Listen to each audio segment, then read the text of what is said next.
are so lucky and fortunate to have one of the best candidate na siguro ipapamidbid ko sa indungo niya na pag-aldaw. Dahil na po ako mapaligoy-ligoy pa. Maray na aldaw mga kababayan, kairibanan ko po kunyan. Kasama po natin yung nagbe-birthday na senator ngayon dito sa atin pa. Dito pa siya nagbe-birthday. Yeah. Si Madam Margarita de los Reyes Tingting Cuanco. Ma'am, magandang umaga. Welcome po sa Sorsogon. Yeah. This is Aldao is Ilocano. Yeah. It says like lunchtime. Yes. Ganon ho sa Tarlac. Oo. Welcome po ma'am sa lalawigan ng Sorsogon. Thank you po. Alam ko po hindi kayo stranger sa Sorsogon eh. I have interviewed Congressman Piping Cuanco kahapon. At balik-balik pala kayo dito. Kapag nandito kayo, nandoon kayo kila Mayor Sally Lee at Governor Lee. Opo, yes. Matagal na ho kami kaibigan ni Governor Lee noong 1985 pa. Kasama ni Governor Sally Perez at Congressman Emil Ong. Oh yeah? Kami ho ang lumibot ho dito para kay Cory. Ayun. So 1985 po yan. Well, mga tugang, sino ba si Madam Tingting Cuanco? Sino po siya at ano ba ang pagkatao niya? Ma'am, can you give us at least an information about yourself? Okay. Okay, I have so many things to say. Yeah. When I married my husband, wala ho akong degree. I didn't even have a college degree. And after my marriage, 10 years of my marriage, I decided I wanted to go to school. Kasi school, to learn will give you choices on what you want to do with your life or have a career that you can decide kung ito ba yung career na talagang gusto ko. So I went to school, I finished my college. Yung major ko po ay Oriental History. After that, a week later ho, ako po ay nag-enroll sa University of Santo Tomas for my master's degree in Philippine History with a minor of Theology. A week later, I had the professor, Dr. Pablo Tanco, at he literally held my hand and brought me to the National Defense College of the Philippines. Doon ako nag-aral. So I have a master's degree in National Security Administration.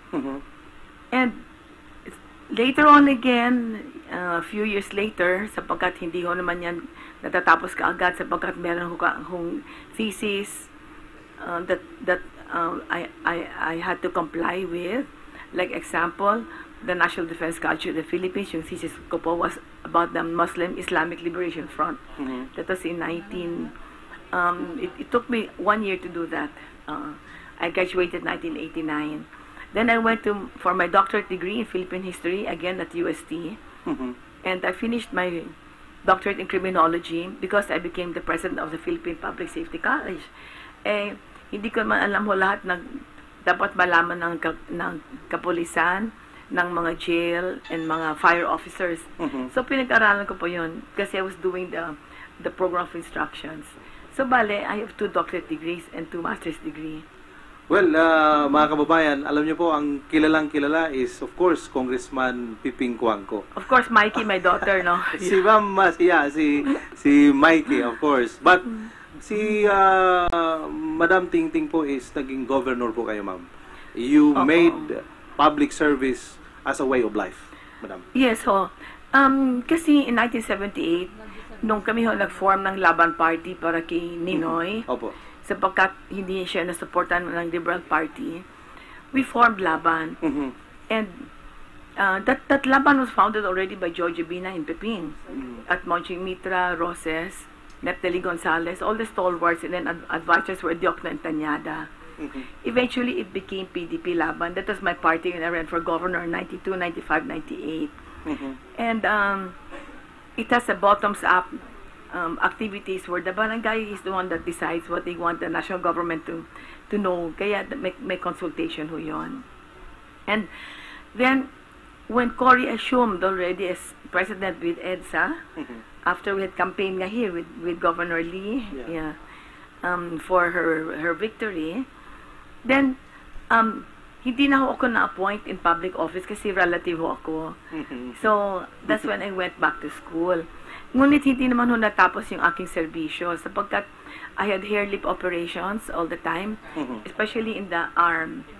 And I helped the farmers sell their products through their own personal endeavor or some cooperatives that nagbigay ako ng mga patubig. Yun.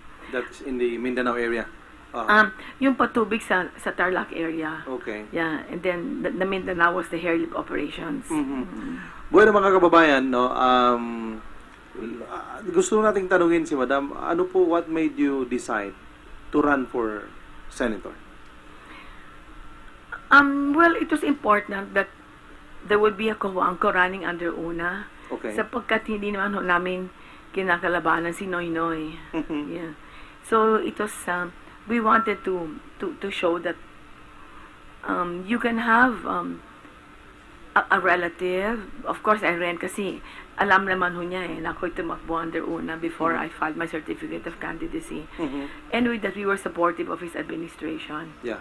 If there are issues that we are not supportive of, then we speak out. But these are issues. It is not against his person. Okay. And also, yung iniisip ko po ay, yung aking lolo ay naging gobernador ng Iloilo in early 1904. And he was the first Secretary of Agriculture. Ang tawag ho doon is Bureau of Animal and Plant Industry. Opo, yeah, that's right. Yeah. How old are you ba? You must be very old. Kasi po yung aming secretary dito, si Sunny Escudero, has been galing po doon din, ma'am, sa bahay. You know, in fact, he helped me very much when I was governor sapagkat due to the lahar, he gave me really a lot of help for the farmers. He was the secretary that time. Yes, secretary ho siya. Okay. So, I said, well, I already aspired to be a governor and I had won as governor. And then, the EDSA revolution reminded me of my other great-grandfather who founded the Cavite Mutiny. And he was exiled to Marianas Island. So I said, following this line of service, well, I would like to serve. Sapagkat hindi naman ho kami political dynasty because we never force anybody. You know, our positions are not inherited. Yeah. And we let the people decide. So I said, well, let legacy live on, but let the people decide. Yeah. So I said, okay, we'll give it a try. Madam, the reason why I ask you that, because marami po mga nagtatanong, hindi masyado nakikita sa television, hindi masyado na maririnig sa radyo si Madam Tingting Cojuangco.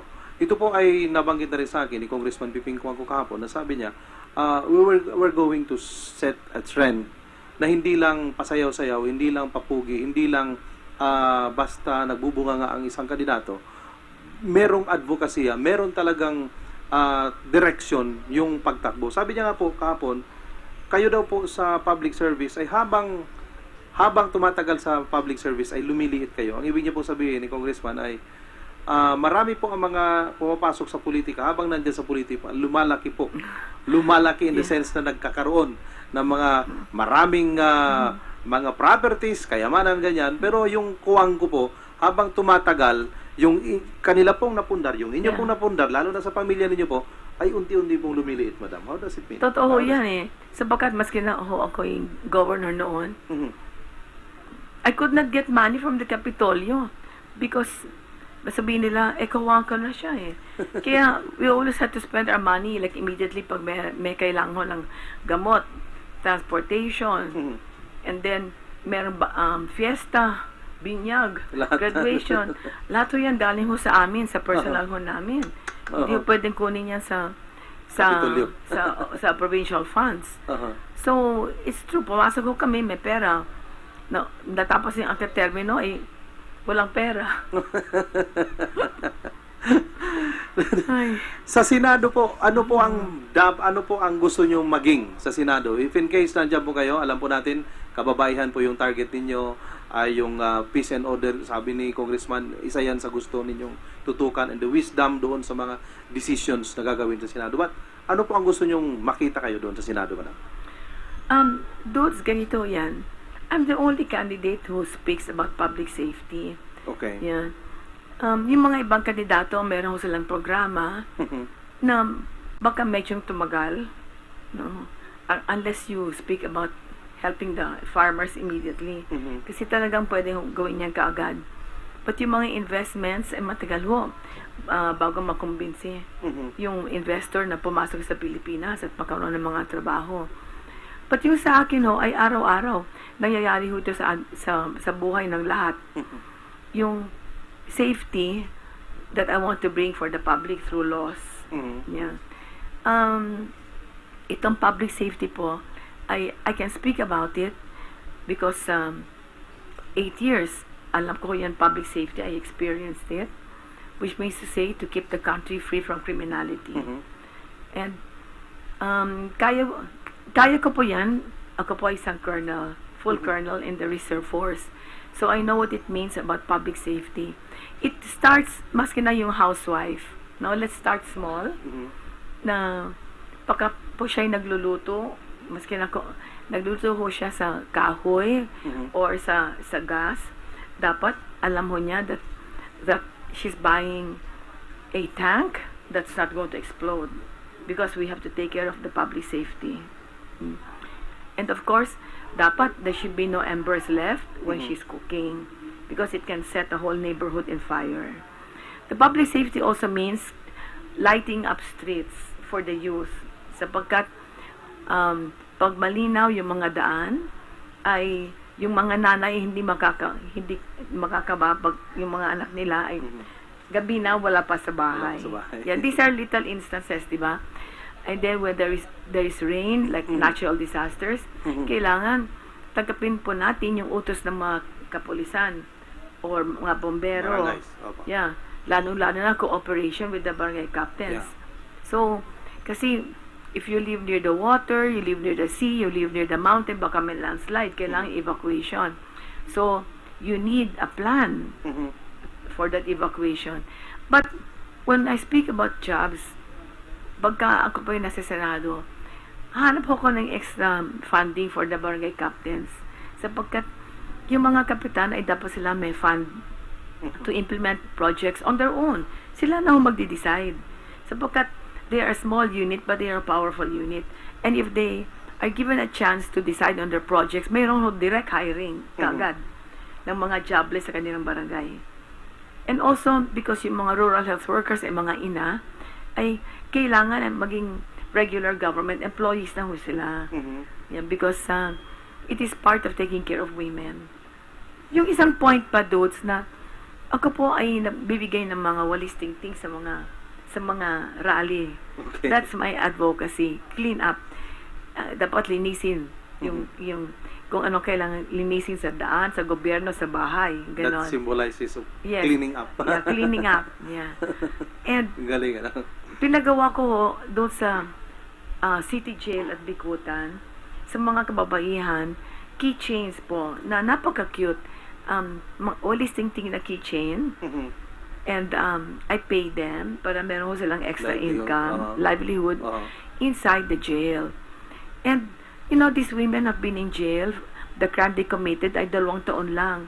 Ngunit nando pa ho sila ng 3 years, 4 years kasi ang tagal-tagal ho ng kanilang hustisya, di ba? So, I would like to work that if they have served their term and there's no resolution to their cases in court, dapat they can go free na so they can go home to their families. Ang ganda po na merong papasok sa Senado na alam po itong mga issues na ito. Uupo kayo sa Senado, Madam, na meron kayong dala-dala ng mga information and concern na alam nyo po kung paano susolusyonan. We need legislators na nakakaalam kung paano po susolusyonan yung ganong klaseng problema. Kailangan ho din kasi ng researcher. Okay. I'm very active in research ho. In fact, nakakabasa ako ng archaic handwriting. Even if it's in Spanish kasi I read, I'm a Spanish. Nakaka-explore ka nung ng ganun. Yeah, so we need a researcher, Senator. Yun, the best po yung wala po yan ngayon. Yeah. Sa mga, I'm sorry pero bibihira kayo makakita nung nagre-research mismo na senador na marunong siya doon sa kanyang tinitingnan talaga. Madam, actually na-amaze po ako doon sa mga sinasabi ninyo na nandyan kayo with this advocacy sa mga ina, sa mga magulang. Sa ngayon po kasi, isa po yun sa mga halos hindi napapag-usapan. na merong dapat senador na pinag-uusapan how to strengthen the family. Yes, oo. Kasi everything is family-based, no, dudes. It's like I can plan everything you want: free hospitalization, scholarships, jobs, overseas contracts, ambassadorial activities. Pero pagka yung pamilya ay hindi solid, kung wala kang values, you can have everything, all the comfort that you want, but you might abuse it. There has to be family values in your life. And ito po yung importante. You know, as little as this, nakikita ko sa linggo, yung mga Kristiyano, ay nagsisimba ko sila, naka-chinelas, naka-shorts, naka-sleeveless, naka-backless, kung ano-ano. Yun ang sinasabi ko po, na isang bagay na napakaliit, dapat meron disiplina yung all of us, mga Pilipino. And yung ating kultura, nakakalimutan ho natin kasi we have become too westernized. We even want divorce. You know? So, we are now veering to being too western in our ideas. Madam, can you say this in front of the public, ma'am, na isa ho kayo sa lalaban doon sa... May nagsusulong kasi ngayon, Senator Rebol din, sinusulong yung divorce sa Pilipinas pag siya daw po makaupo. Babae din ho yun. Dapat ho walang divorce kasi otherwise, napakadali naman mag-asawa sapagkat ang iisipin ng fiancé that we can get a divorce anyway if we don't get along. No, this should not be, because marriage is, you have God as witness, and it should be forever. Yeah. Nawala na yung sanctity of marriage, ano po? Yes, we don't want to take out the sanctity of marriage. Of course, I'm not being unrealistic too, that meron mga iba na hindi na sila nagkakasundo, maghiwalay na ho sila. That's a very personal matter, diba? But when you can sanction and say, okay, you know, we give you divorce, then you lose that conscience na God is the witness. Ibang usapan po yun na ang gobyerno ang magbibigay ng lisensya na mag-divorce kayo. Napakahirap po. Mga tugang, si Madam Tingting Coangco po ay hindi nga po ito dayuhan sa Sorsogon. I'd like to mention this kasi napakaganda pong i-mention ito. Hirap na hirap, ma'am, actually ang dami ngayong mga nahihirapan dahil mayroong mga survey na kinokondisyon yung isip ng tao. Pero dito po sa amin sa lalawigan ng Sorsogon, Governor Lee and Ma'am Sally Lee has been roaming around. Dinadala po talaga yung buong slate ng una. At syempre, kayo po bilang kaibigan at boss sa politika ni Governor Lee, si Congressman Piping, ay talagang kinukonvince yung mga taga-Sorsogon na bigyan natin ng magandang representasyon ang Sorsogon sa pamamagitan po ng ating Senador Tingting Coangco. Tutulong ho lagi ho ako sa Sorsogon, especially because we know the service of Governor Lee. Yung mga surveys ko po, I'll give you an example na I experienced. Opo. Meron ho dalawang survey that naganap sa Tarlac. One was by an American na kontrata ni Piping. That was in 1988. And then the other one was Mangahas. Okay? Yung survey ko sa Tarlac was 89%. But you cannot trust the survey.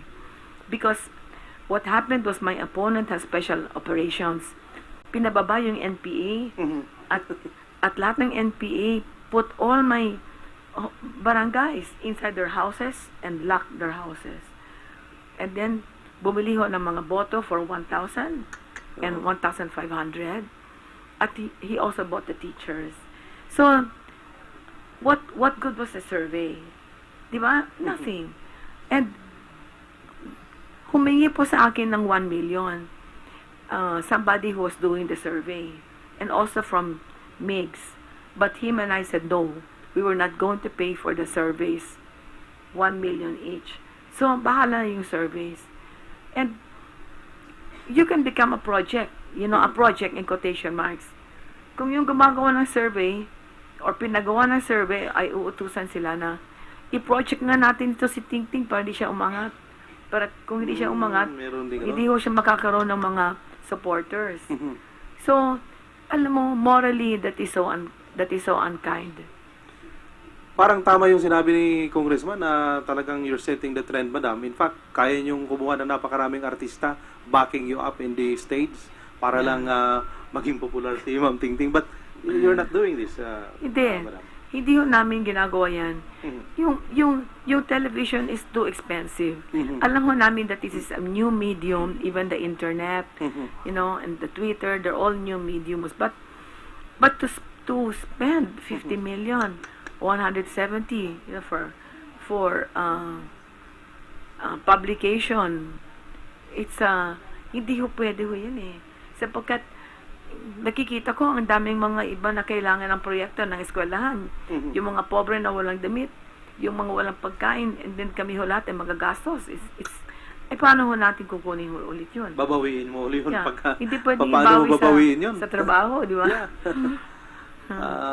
Yan, mga tugang, we need this compass in the Senate na honesty, integrity, at yung pong old-fashioned type of legislator na titingnan po yung kapakanan ng ating po mga taong bayan, ating po mga kababayan.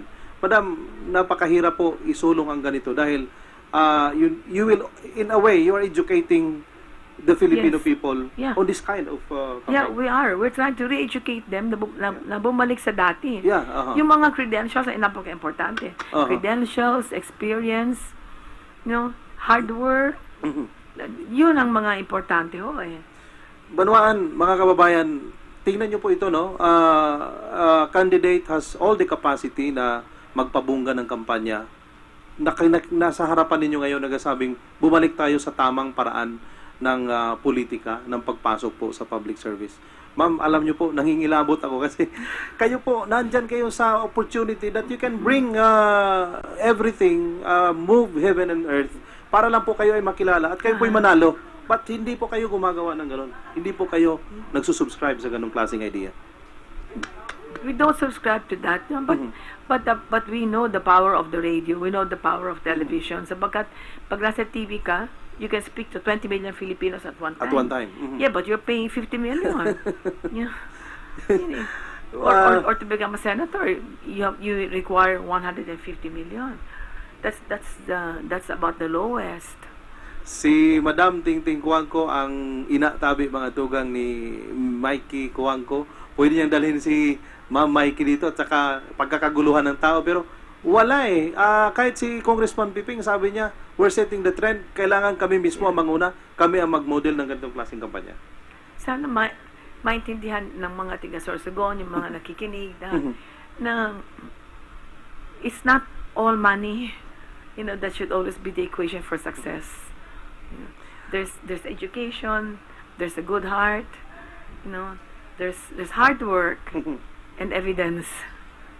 At diyan ko po naintindihan ngayon, Madam, na kahit sa edad po ninyo ni Congressman Piping, Uy, bata pa ako. iyo nga ho eh. Hindi ko wala pa naman ako sinabi. She's celebrating her, pangilan na yun, ma'am, if I may. Nakikita ba yung tina? Malakas pa po eh. Lumakyat pa ka dito sa amin eh. No? At saka nakakaikot pa sa buong Pilipinas. Ay, Look at that. oo. No? Willing to serve. Young in body, young at heart. Very much willing to serve. At nandun po yung energy na kayo po ay harapin. Kayo po ay bigyan ng pag-asa. At sa mga kababaihan po, no? Tayo po yung napapakinggan, ma'am, throughout the province of Sorsogon and part of Masbate kasi meron po tayong radio station na kawakap ngayon. Yung mensahe nyo po sa ating mga tagapakinig, yung inyo pong magiging mensahe na iiwan po. How many days to go? Ilang days na lang po bago po ang election, Ma'am Tingting. Dudes, ako po ay isang ina. At ang tawag ko sa akin ay ina ng lalawigan na ako si Tarlac as governor. And at PPSC, Philippine Public Safety College, ako po ay ina ng mga kadete. And I like to be called mom. M-O-M, no, not M-A-M. Okay. Yeah. At kung paano ko po naman inalagaan sila Mikey at yung mga kapatid niya na 4 pa na babae. Kasi lahat ng mga anak ko, 5 sila, puro babae. Ay ganon din ang aking pagmahal sa mga anak niyo. Kaya, yung aking edukasyon ay napaka-importante. I want to bring education to your children. That's the most important sapagkat pag meron ko tayong edukasyon, we have power. We have authority and we can make choices na alam mo natin magaling ba itong choice or should we do this instead? It's really, for me, education is power. Yes, ma'am. Thank you so much, mga dugang. Yung number na lang po ni Ma'am Tingting. Number niyo po sa balota. Yeah. Numero 8 po ako sa balota. At kung kailangan po ninyo ako, I have an email address. Okay. tingtingcojuangco@yahoo.com. Connected to lahat yan in all small letters. And that also goes for you dudes in case anybody wants to get in touch with me. Maski na kayo. Yes, Yeah. ma'am. Sa FB account po, yung Facebook. May Facebook nga pala. Alright. Tingting ko rin po nakalagay. Alright. Mamaya pong hapon, mapapakinggan at makikita nyo po kung gusto nyo po makita si Ma'am Tingting sa Provincial Gymnasium. Nandun po sila mamayang hapon at mapapakinggan ninyo mas mahaba yung kanila pong mga plataforma at plano nila kung siya po ay nasa Senado. Ma'am? One more thing. Yes, ma'am. Okay. Ako ay isang tingting lang. Natawagan mo ako ng tingting because napakapayat ko when I was 5, 6, 7 growing up. And until now, I'm still thin. But isang walis tingting lang ho ito. At kung tayo mga ina ay magsama-sama para sa kabutihan ng ating mga anak, ay maging isang tingting na napakalaki, para sa komunidad, para sa probinsya, para sa bayan, upang tayo po ay magwalis, tayo po mga ina, para sa kabutihan ng ating mga anak at bansa. That's why we will clean up para malinis ang gobyerno at tahimik pa rin po. Maraming salamat po. And once again, ma'am, thank you so much. Dito pa kayo nag-birthday sa aming lalawigan. This is a very memorable one. Very memorable for me. Yeah, for Ma'am Tingting and of course for Sorsoganon. And with that, I would like to say thanks. Good luck po, ma'am. And alam ko po, nasa Senado ka. Kakamayan ako kita ngayon para... Thank you so much po. I will never forget you. I will never forget po. mga tiga Sorsogon. Akala ko, ano lang to, no? Kahapon sabi ko kay Congressman na one time naka-attend ako sa kanya ng isang press con. Sabi ko, akala ko, pangarap lang na makausap kita ng one-on-one. This time po, one-on-one din with Madam Tingting. Napakalaki. It's an honor for us na kayo po ay makabisita dito sa aming station. The best half. Maraming salamat po. Thank you so much. Thank you po. Thank you. Mga tugang, babalik po kami, Arwatsan po, sa iba pa mga istorya. Si Dudes Marianito po yun eh. Salamat.